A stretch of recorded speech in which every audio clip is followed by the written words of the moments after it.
మహిమగా ప్రాప్తిగా ప్రాగామ్యవర్తిగా ఈశత్వముగా వశిత్వముగా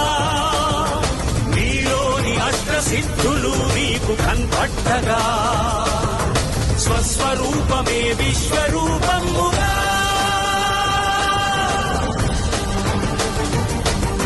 నరుని లోపలి పరునిపై దృష్టి బరుపగా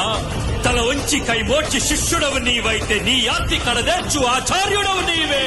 వందే కృష్ణం జగద్గురుం వందే కృష్ణం జగద్గురుం కృష్ణం వందే జగద్గురుం కృష్ణం వందే జగద్గురుం వందే కృష్ణం జగద్గురుం వందే కృష్ణం జగద్గురుం